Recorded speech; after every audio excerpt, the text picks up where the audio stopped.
Hi, I'm Faith, and welcome to Field and Foley. Our guest today is Ande Schurr, a Singapore-based production sound mixer with over 20 years of international experience in feature films, high-end series, and documentaries. Most recently, his credits include Lord of the Flies on Netflix and BBC and Monkey Man. He was also the production sound mixer on Taika Waititi's feature film Hunt for the Wilderpeople. Ande is dedicated to capturing authentic, high-fidelity textures and sound in every project he's on. Hi, Ande, and welcome to the show. Hi, Faith. It's great to be here talking to you. It's awesome to have you on. To start out, first tell us what your job involved and what you do and organize on a project like Lord of the Flies. Yeah, so my job was the production sound mixer. So, it's our job to basically capture all of the on-location dialogue and all the location sounds that we may hear, the ambiances, the birds, the waves, everything that makes that world that the boys are performing within. Awesome. Where was Lord of the Flies being shot at? I know in the world of the show, it's this very isolated, not a lot of human contact island. For the shoot, what was the location you were shooting at? So if you go to Southeast Asia, we call it ASEAN, but Southeast Asia, and then there's Malaysia, and then Malaysia has an island, many islands, but one is called Langkawi, and then there's the Langkawi archipelago, which has many islands off that island, and so we'd be living on, every night we'd come back to Langkawi as our base, and we had some shoots on the actual Langkawi island, but most of it was a half-hour plus boat ride away to various islands.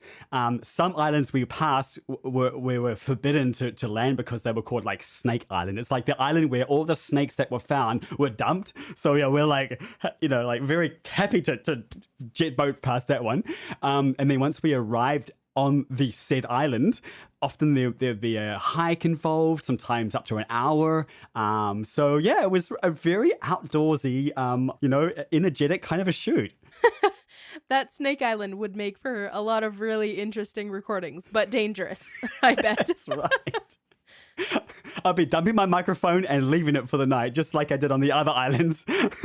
Yeah, exactly. Yeah. Yeah. I can imagine being on location on the island would present a lot of intense challenges with dealing with the elements and some complications weather-wise. What challenges generally did those conditions bring you? And just a little overview, and then we'll dive right into it. It was really the rain and the storms. In October, we had 23 days of rain, and sometimes it was so fierce we had to stop filming. And we even had a situation where someone sitting at the catering table, was blown off their chair, and the chair flew up. So, that was a pretty hell of a day. So yeah, the conditions first of all, and it's something that when people say, well, what were the greatest challenges on set? Well, actually, there were many, and there were many you had to deal with before you got to the actual challenge of recording sound. And one is just the logistics of getting there. And we're all on the same boat, so to speak, and we all embraced it. You've got to cover up in the right way. And it's, as Mark Munden, the director, would always say, it's like we were always wet, either with sea spray, with perspiration, with sweat, with humidity, whatever. So, it's something we just learned to embrace. And, in terms of the actual challenge itself, then that's another level where we had to figure out, where to put the mics, because, on location sound, in some situations, it's just a nice boom over the top and it's perfect, but where you've got the wide shot capturing the entire beach and jungle, and you've got, 20 plus boys having a meeting, a town council, so to speak. And there's like, maybe 19 actual dialogue parts, official scripted parts, and the rest are ad-lib, just boys being rowdy, then you've got to, and the boys are topless because the wardrobe disintegrates through the episodes, because they're on just like, if we were on a hot island, crash landed there over a few months, would probably, start to loosen up the clothing a bit. So yeah, there are lots of fun challenges that you couldn't take your eye off it for a moment. Yeah, I bet. What are some of the ways that you went about waterproofing your gear? Maybe this is a bias post-production person thing. We're very protective of our gear, but absolutely, even the humidity, I bet, posed a threat to the equipment. It's very sensitive. That's right. I mean, that's one thing I'm always amazed at, the reliability of the gear we use. It's at that level, at our level of, really needing our tools to perform day in, day out, no matter what. It's so grateful that, the likes of the sound devices and the Wizicom and the Electrosonics, and the Sunken and the Sennheiser, all the gear. And I'm happy to go into details, precisely. I was very happy how it held up, and I had no issues at all with the humidity. Oh, now, in good. terms of rain, yes, that's a different situation in the sea. We had so much rain affect us and we had to keep moving, as you do. We're on a film set, the director, they may have recce'd a particular location, but, when they get there on the day, they're like, let's just peek around the corner. And so, Mark Munden, Ben Rogers is the first AD, and Mark Wolf, another Mark, who's the DOP. So they go for a little wander, and I'm just like keeping a distance behind them, thinking, where are these guys off to? What am I going to have to change because of their curiosity? So anyway, so, there's a lot of movement. You can't just rock in there with a big, beautiful sound cart that we all love to see on Instagram. I'm always like enjoying seeing those rigs. To be honest, I actually did bring my sound cart, but I could only pull it out for a very few days because of the nature of the shoot. It was just so impractical. So yeah, to answer your question, the umbrella, a strong, sturdy umbrella is essential. Golf umbrella type with extra reinforcement. The wind is very strong. And then some smaller umbrellas for maybe when you're moving between very, very close bushes and stuff like that. So that the sound of the rain hitting them didn't impact the recordings too much? It's a funny question. Sometimes it was light enough that in conversation, and this is the beauty of being on set, you have this collaboration with these other departments. And so, when it comes to just light drizzle coming down, if it's not visible in the camera, and often it's not at a certain point because of the light and the angle and such, then you can get away with having a very soft kind of like a white cloth above the actor, obviously, high enough so it's not in the frame. And those things don't build themselves. You got to talk to the gaffer and the grip and get things happening. And you can't just call it last minute. So it really, and then there's a point where the rain is visible, and then along came all the wonderful helpers with their colorful pink umbrellas on set over the boys, and then they still want to shoot, and I'm like, guys, we're kind of hearing that sound now. But, that didn't happen too much. They'd pause and wait, and there was a lot of waiting, yeah. That is really, really cool. That is good to know for future field recording. And when it comes to mic placement on the boys themselves, as you said before, the clothing kind of disintegrating, they're topless most of the time. Where did those mics go? Exactly, yeah, and disintegrate by design as the costume, and so that became another very wonderful collaboration with the costume department, with costume supervisor Miu Yo and Toto, who's the sound department superhero. He's standby on-set costume, and so basically we would tell the guys where we want the mics to hide, and they would help us sew them in there to create false pockets, hide them in fur in a particular way. So we were very grateful for their part to play in that.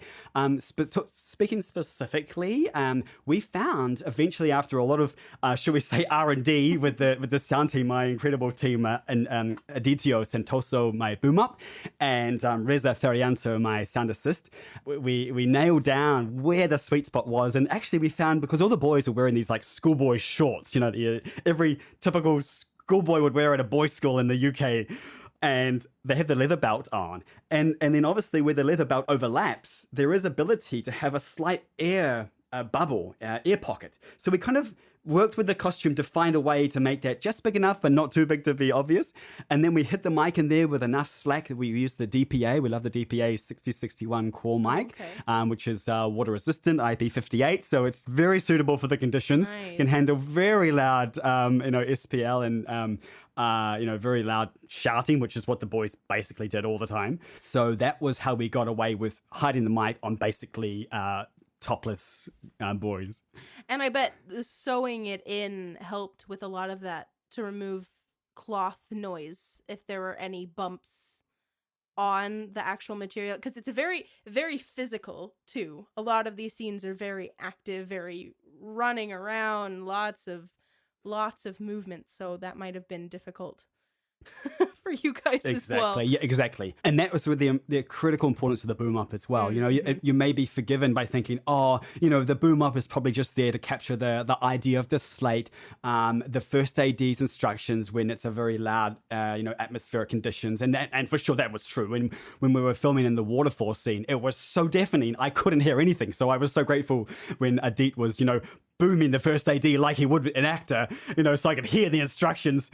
But that would be a mistake to think that was all he did. He was everywhere all the time. And so Adit was basically there for all those times when the mic, when the position of the boys, i.e. they were crouching, and so that buckle would collapse, that whole beautiful sweet spot, collapse, the idea collapsed. So the two of them were hand in hand, incredibly useful. And the key is obviously seamlessly finding a way to make that work. And a lot of it is coverage. Coverage plays an incredible part and in ensuring a seamless continuity of sound across microphones, across locations, across scenes. Mm-hmm. What kind of boom mics were you using? You mentioned the type of on the boys mic, but what was the brand that you were using? Yes. So for the boom mics, we had, we love the Sankens. I really love the Japanese Sanken. There's a CS2 and then the CS3E. So these are, shotgun mics. They can, quite resistant to, rejection of access rejection, which is really useful for quite high up booming on the beach and angling away from the waves. Yeah. But then there's a point where you're shooting in the waves. And so the boom then becomes not very useful because you're then amplifying all the waves. So then I go to my Sennheiser MKH50, which is a lot smaller and can be, poked around like just so fast. And watching Adit, move around the mic all over the place is quite incredible. Always being conscious and aware of the proximity and the perspective of the sound of the mic direction in relation to the waves, so it doesn't sound like some crazy 360 thing. It can be very scientific. All the different type of microphones and all the different polar patterns and all the different kinds. I'm sure you have to be very knowledgeable about all of that in order to pick the correct microphone in those scenarios. Right. It's funny you say that because, when I think about myself, honestly, I don't consider myself an incredibly technical guy. I feel like for me, it's the onset collaboration, which is really important, knowing how all the parts work, and being extremely flexible where the challenges come up, and then just knowing enough to know what's going to sound great. I keep that as my North Star, like what's going to sound great.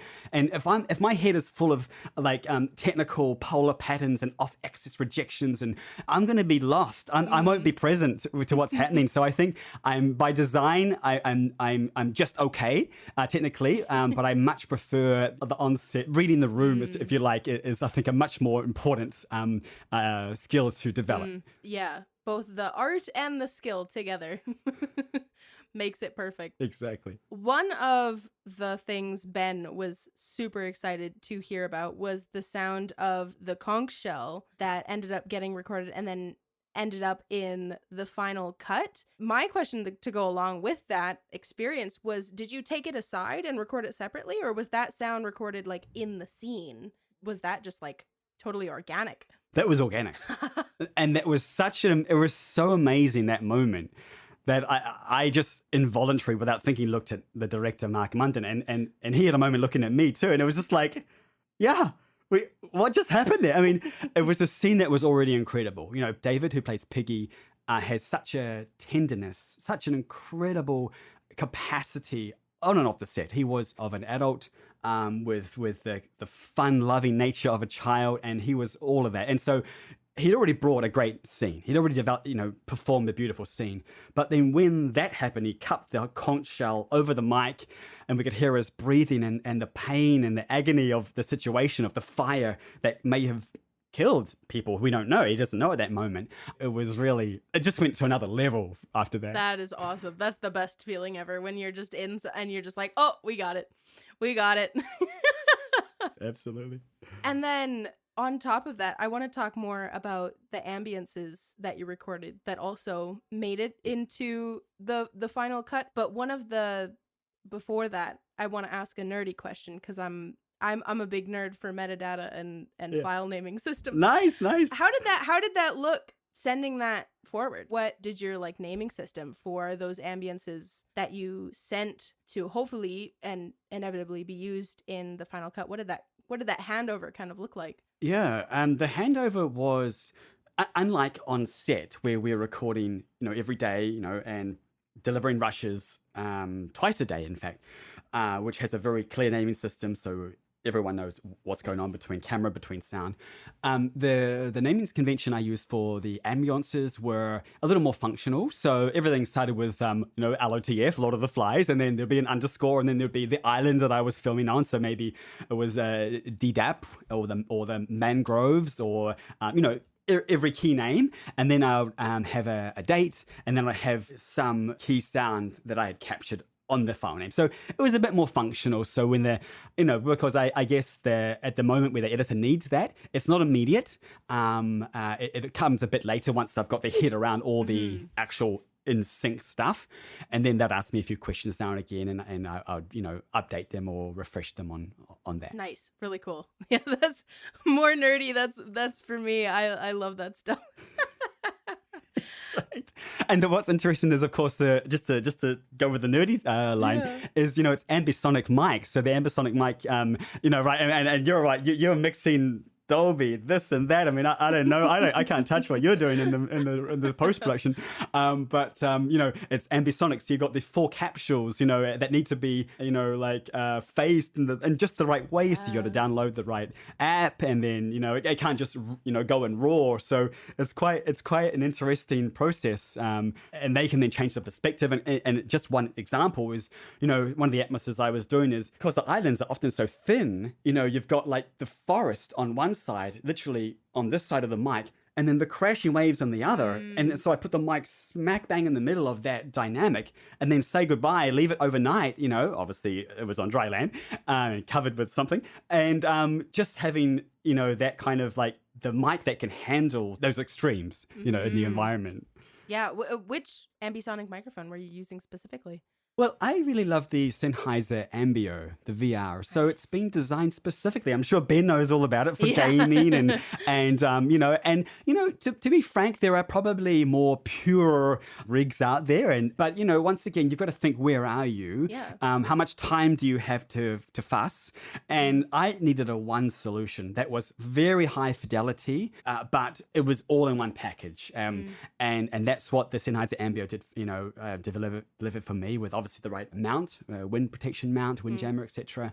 And then obviously it has 4 outputs because it's ambisonic, so it's plugging into a mixer that I use my little Mix Pre 6 sound devices, Mix Pre 6. That's the rig. That's the setup there. The Sennheiser Ambio VR mic. And Nice. I should also mention there were occasions where, the location was very risky. I didn't want to risk the mic. It's an expensive mic, right? So I had a more affordable backup that I could risk putting anywhere, right next to the crashing waves on the beach, and leave it overnight in dripping water dripping caves. And that was the Zoom H3 VR. And that little guy was just, it's incredible. I mean, yeah, sure, fidelity wise, it's not there to the same extent, but it is it's so small. Put a large micro SD card inside that guy, put a little windsock around him, and it's good to go. Yeah, like you were saying before, it's not even necessarily about all the big tech knowledge or gear. It's about what works and what's efficient and what gets you good final product, which if they used lots of these recordings in the final product, obviously it was absolutely stellar. So That's right. Exactly right. yeah, tell me more about the actual process of recording those ambiences overnight. How did you decide where to record? And you're in limited time, so you have to pick your location strategically. How did you go about making those decisions? You're absolutely right. So number one is, comes down to what are the diverse sound worlds that I can capture in the world I'm in. So we're talking, the deep forest where there's no sound of water at all. We're talking pure water, pure waves. We're talking half waves, half land. We're talking insects. We're talking birds. We're talking, all the variations in between that. So I basically decided that every island we filmed at, I would try and get myself there. Either if I couldn't get a mic there overnight, which often required some logistical maneuverings with production and with the art department, who are so far ahead of us. So like the art department are like weeks ahead of the game, as they have to be, right? They're building things, they're clearing dead logs, they're checking the trees aren't going to fall down on the crew and the cast when we're shooting. It's very important that they are there ahead of time. But that also meant that they would be making a lot of noise, so I couldn't just hop on the boat with them and go with the same islands they were going to. So I had to kind of like dodge them while making the most of the boats that were available and not make production pay a hefty bill for my wanderings. So yeah, those are my considerations. And then if I couldn't get an overnight recording, I would just dedicate time, sometimes lunchtime, early morning, after the shoot, to just different quiet times. And just to get a solid, 10, 15 minutes of Atmos is still gold, for the edit. Yeah, very, very physical job.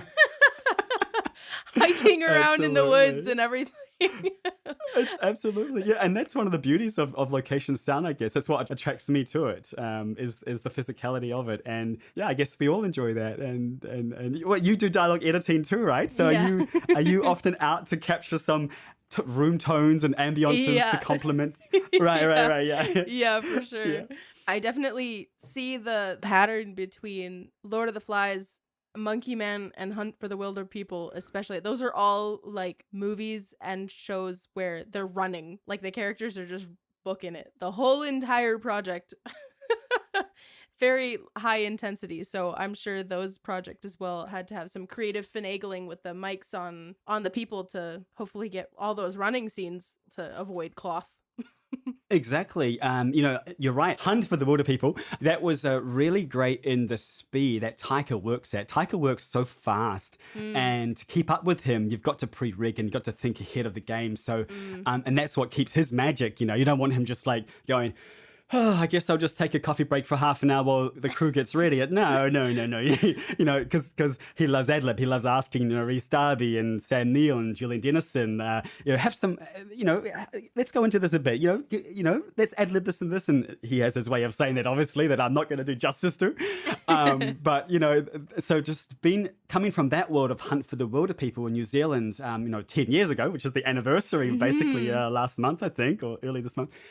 And to the Monkey Man, which had 360 choreographed fight scenes with dialogue. You couldn't hide. And that's where I learned to trust my radio mics. And yeah, radio mics have been around for a while, so nothing too new in terms of that. But what's new is the stability, the size. They are so small. You can hide them on small children, and the robustness where the signal is not breaking out. You can be further away. You can be behind a lot of, cranes and dollies and false walls and bodies, which are the worst, right? Absorbing that RF energy.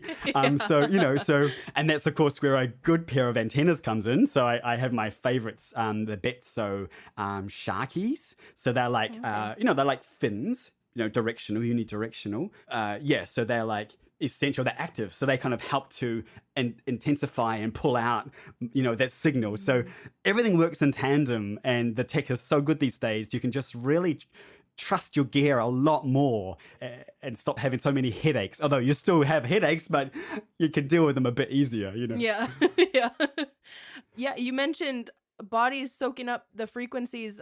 You mentioned the thunder earlier because it's raining for both of us right now. Thunder during Lord of the Flies shooting, how was it like trying to avoid those frequencies pushing into everything that you were recording? Well, it's funny, but Mark loved it. Mark Munden, the director, is so passionate about sound, and I think he is most things. He's that kind of a director, he just gets into everyone's world. He wants the world to be so authentic. But anyhow, for me, it was sound, and he loves sound. So he wanted the thunder, and we had also had a speaker, a large, JBL speaker on set that sometimes he would ask me to play thunder and lightning when it wasn't. Now, that was at times when there was no dialogue, obviously. It was more performance-driven, and the boys may have been dancing and doing their wicked, wild thing on the beach. But, that Lord of the Flies is set in the time of the war, the Second World War, and it's kind of like the sense of just on the other side of that curtain in between, where you can see and where you can't see on the horizon, there is a war taking place. So that thunder really helped to almost cross over into, the bombing world as well as the natural world they're in. Mm-hmm. Yeah, adding those artistic layers, not even just in post-production, but in pre-production, you were able to add to that artistic layer already. I mean, and that's the thing. That's the really interesting thing where I guess production sound holds its unique positioning among the Foley, among post-production and all the cleanup that goes on later. It's there to capture as it is, the voice of the moment, if you like, or as it is. And we're in such a special, unique situation where, like if you imagine doing a Bollywood film in India, forget it. It's going to be probably ADR, there's just, India's just too noisy, right? There's just too much going on there. And we were in a very unique situation where we could literally use the environment we were in, and every sound was helping the boys perform, and to separate that would have been artificial. So that was the beauty of where we were, and the beauty of production sound in that unique position. That is awesome. Definitely a rare opportunity. Instead of forcing everything to be really clean, you got the chance to lean in to the natural soundscape, which makes it just that much more immersive when you're watching it. And then you just you feel that tension, and you're like, I don't know where this is coming from. It's coming from the it's coming from the authentic sound. And maybe the Hans Zimmer score, and that maybe too. A few other things, but yes, thank you. I appreciate that. Definitely, the sound plays a part. Maybe I'm biased as a sound person. Absolutely love your biasness.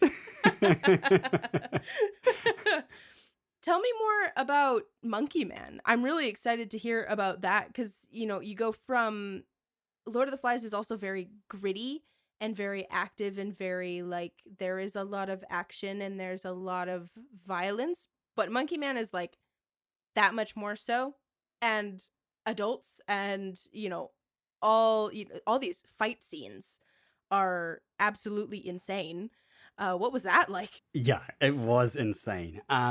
And my most memorable scene that kind of captures that moment is where Dev Patel, actor director, where he is in kind of the temple where he retreats to find himself, and there's this incredible scene where the tabla, the Indian tabla master is playing this intricate pattern with his fingers, and it just sounds so amazing. And so I'm miking this up at the same time as Dev is smashing the living daylights out of a boxing bag nearby. At the same time, the ladies who are watching him and egging him on and cheering for him and, calling out comments when he takes his shirt off. And so you've got these three distinct sound worlds colliding. Yeah. So for me, it was just, really just been in awe. And the set was incredible. The art department, they built such an incredible set, the production designer. So I think, it's just... all of it prepares me for the latest production I'm on. Yeah. Like Lord of the Flies. Yeah, they all bleed into each other, learning opportunities from one go into the next. That was actually one of the questions that I wrote down was, are there any moments from your experience working on that movie that you learned from to make a project like Lord of the Flies easier on yourself? Things that kind of carried over. It was the beginning of the end of the full sound cart rig. Because again, on Hunt for the Wilderpeople, I had my full sound cart rig and I had a nice camouflage waterproof cover for it, so it was okay in the rain. But it's just not the right tool for the speed of productions these days that are not filming in a studio or on a location that is suburbia or so and so. So it's just, for me, it was the beginning of a new sort of fusion, a new understanding what today's demands were on the production sound mixer. And actually, the camera department have long known this. The camera department are so nimble. Okay, so they, just to dive into the camera world for a moment, they used the Venice 2, I think it was, the second version of the Venice, and Sony Venice camera. And one thing I do know about the camera, obviously there are many details you better go to someone else for, but one thing I do know is they're able to detach the head. And it's incredible. They have this long umbilical cord separating the lens and the hand grip that the DOP is holding.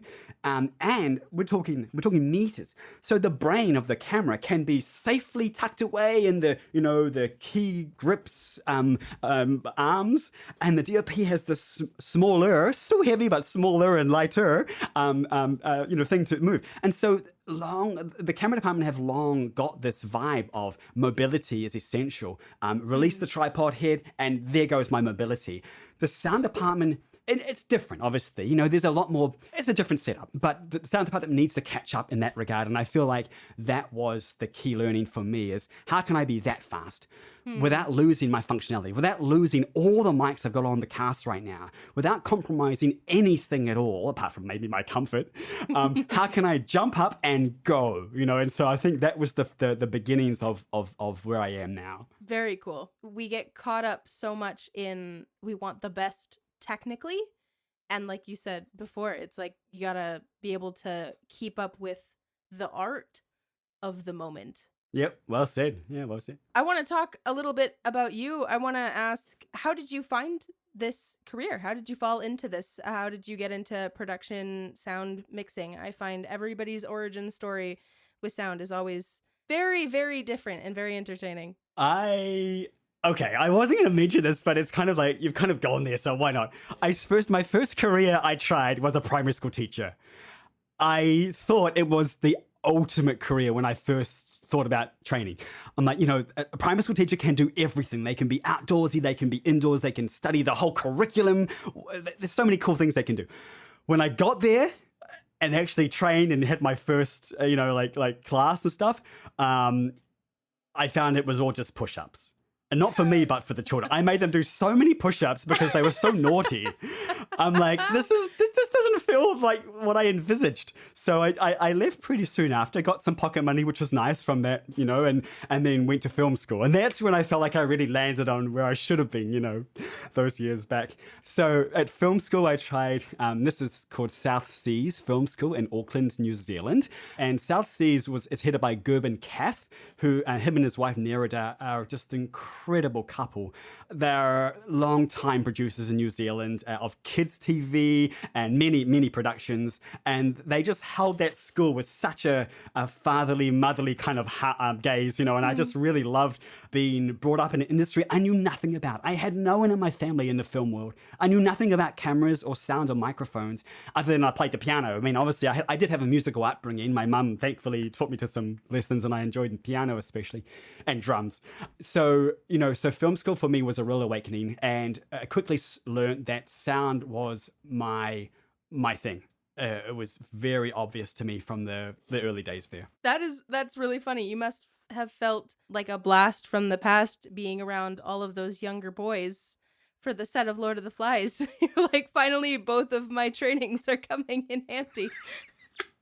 That's so true. And often I've found myself on productions where be it kids productions. There's another Netflix production produced out of Singapore, Beach House Pictures, called Mr. Midnight, which was filmed in Batam in the Infinite Studios in Batam in Indonesia.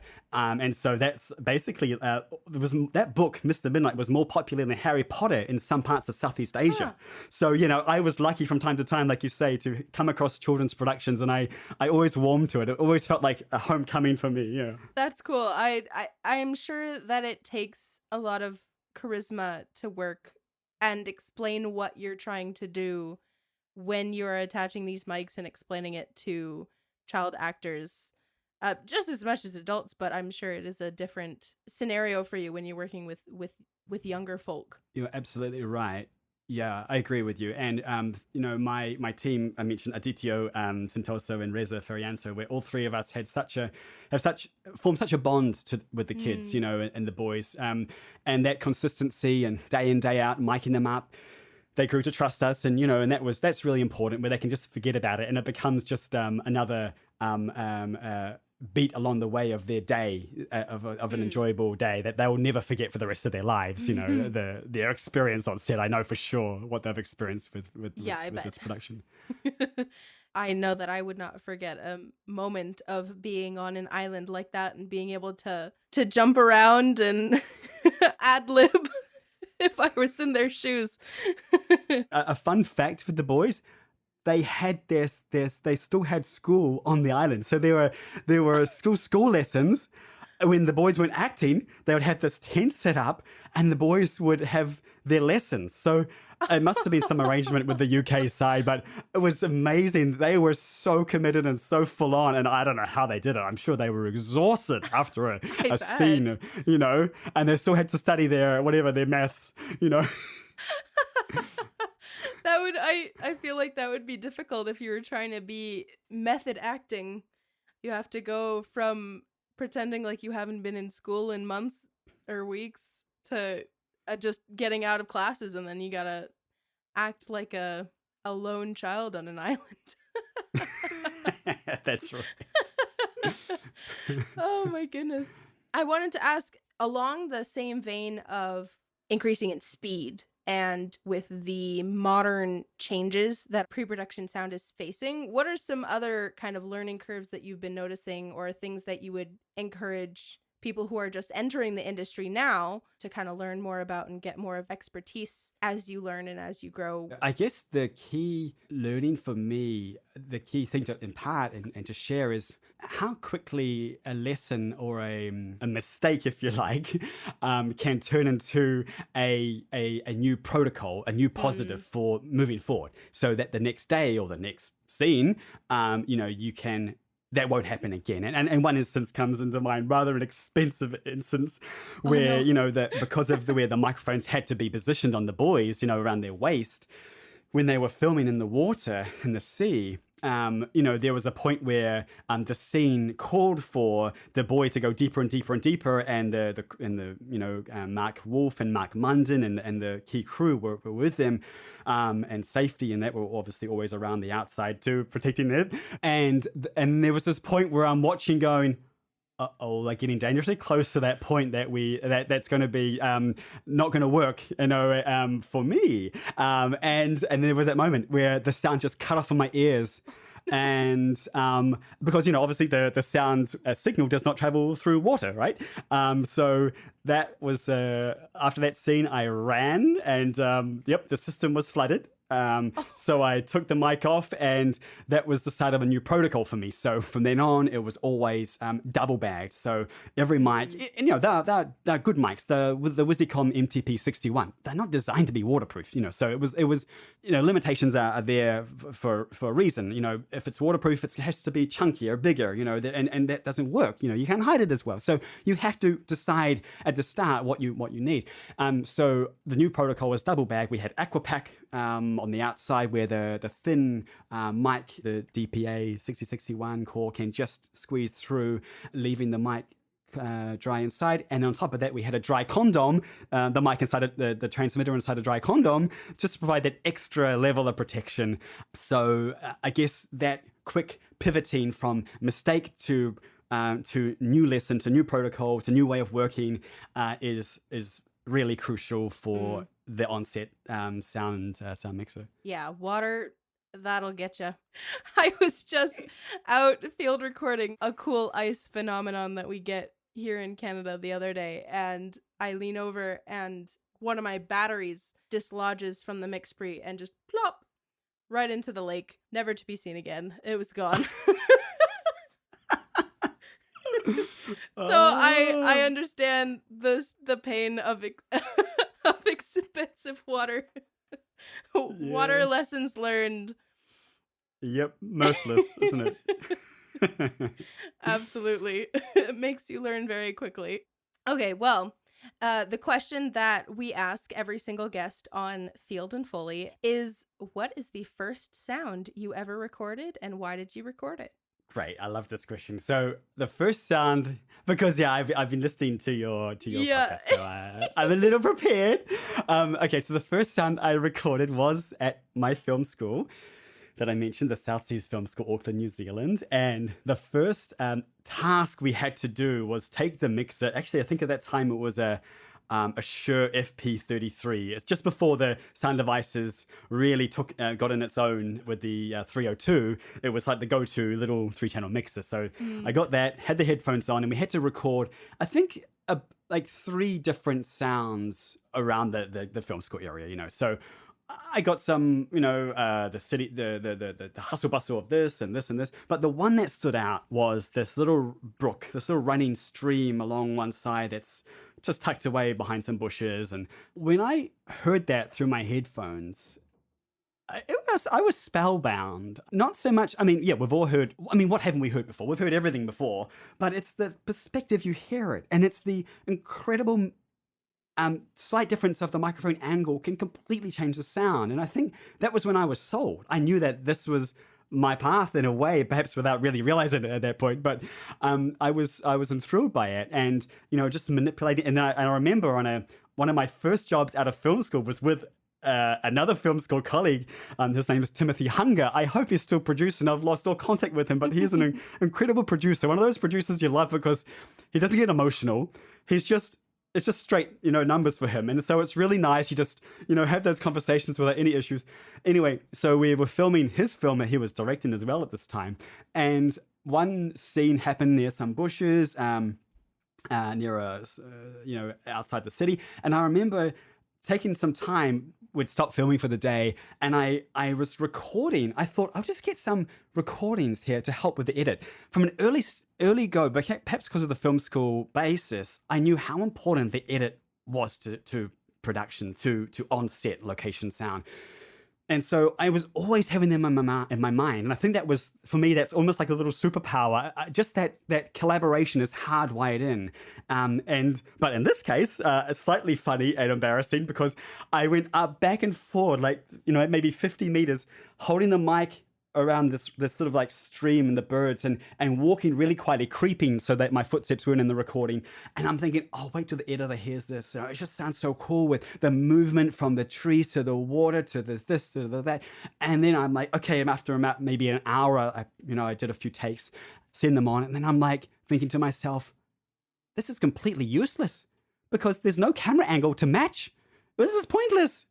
So I think that was the moment it dawned on me. You can't just go off on a tangent Unless it's your own passion, of course, please, But, if you're really going to be helpful to the edit, to post-production, it has to be, either a static 360 or stereo or something that's going to be useful to them that'll match the angle of the camera. So, yeah, it was like completely useless. That's awesome. That's a really funny learning opportunity. But that is just La La Land, right? Yeah. Oh, that's awesome. That is truly a superpower, though, having post-production in mind. I know as somebody in post-production, when I get really, really good on-location sound, I'm like, thank you. It's absolutely perfect. So on that, then, you do your best to help the people in post-production make their lives easier. What is something that happens before you come in that makes your life easier? Great question. I like to have if I can't make the recce, of the location that's been filmed at, and often I am there, but if I don't, I like to see a picture of where I am. I like to understand how portable do I need to be? How waterproof do I need to be? Do I need to wear my Crocs tomorrow because the water that comes in needs to go out, or can I wear sneakers? A few very practical things, but the core functionality of my system is built to maneuver any situation. Yeah, really, just a little heads up on where we're going is all I really need these days. Yeah. I'd like to know where I am if there's going to be a bunch of snakes there, right? That's right. And often on this location, there are so many different kind of groups of boys doing different things. Some are being prepared for this scene, some prepared for this scene, but they're in different locations, prepared with different costume and wardrobe personnel, and the chaperones who are with the boys, at that age of 12 under, they have to have chaperones. So, there's a separate holding area for them to chill and do their homework. We had to, all the three of us, the three of the sound department, Adit, myself, and Reza, we were split, and we were constantly in charge. We had little walkie-talkies between ourselves. So, just a few logistical heads up really helps. But we usually find that out pretty fast, by asking a few questions and seeing for ourselves once we arrive. Nice. Another funny question that I had. So I notice, I'm sure you do as well, things like ADR more in movies and TV shows when we're watching, just because we're sound people, we know what it is and we know what it looks like.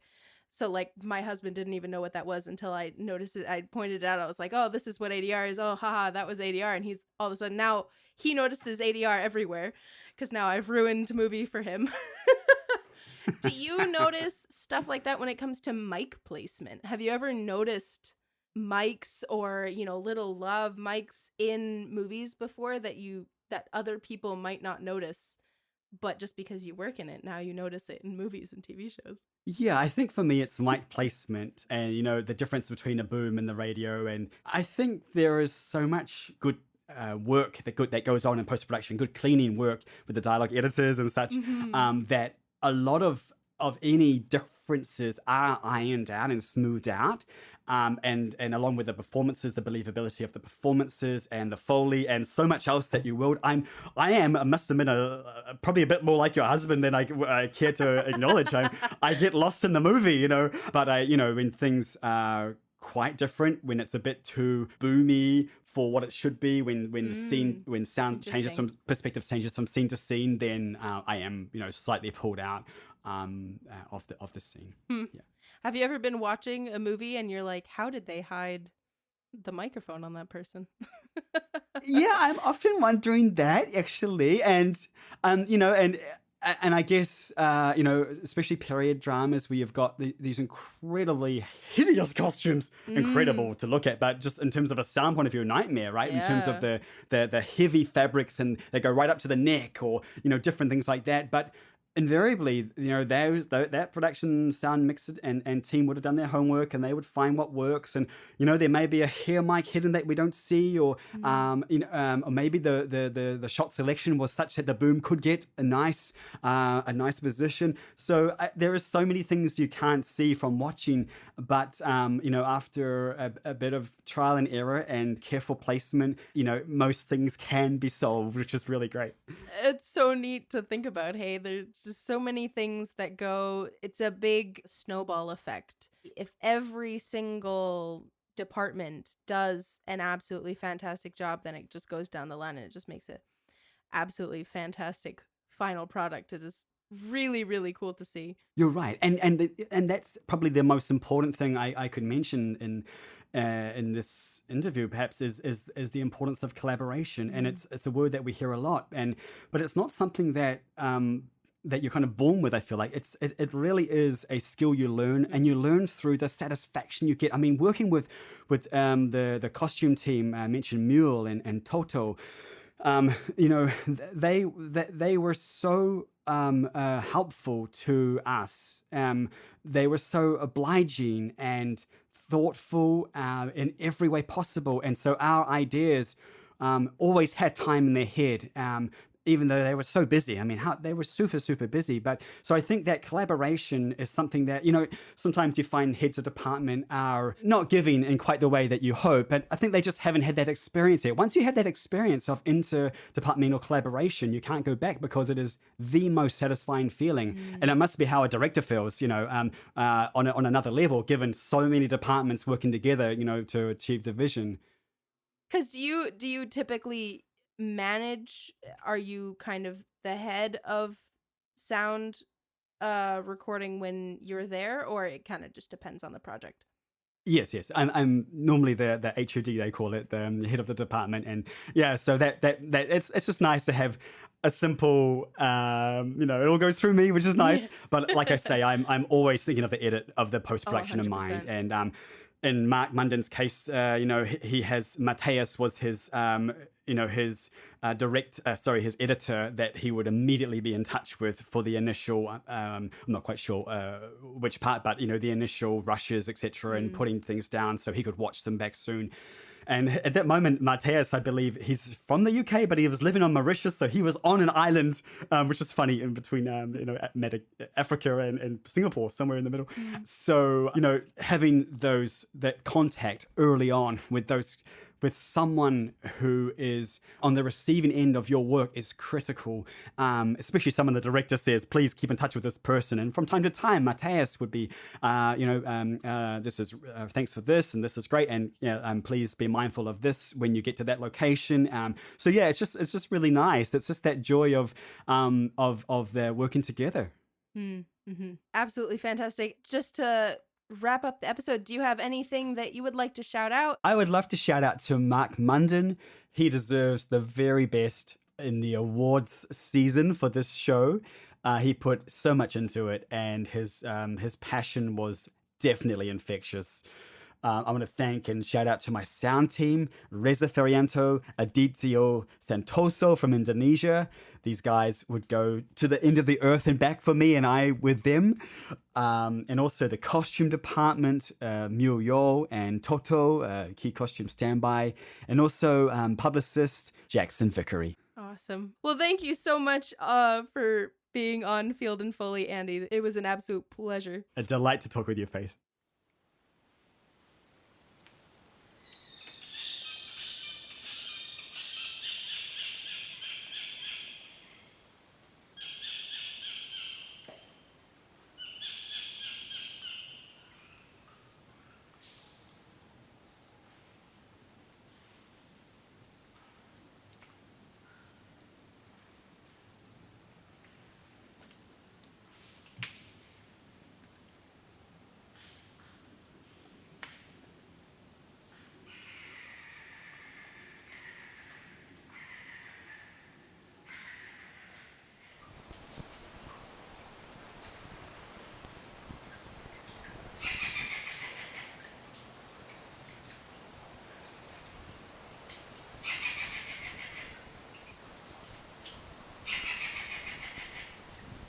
Looking for more audio-related podcasts to listen to?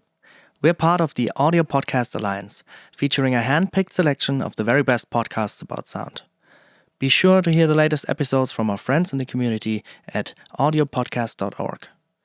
And if you've enjoyed this episode, please consider supporting on patreon.com/fieldandfoley or ko-fi.com/fieldandfoley, where you gain early access to episodes in lossless format and can submit questions for our guests. Thank you for listening.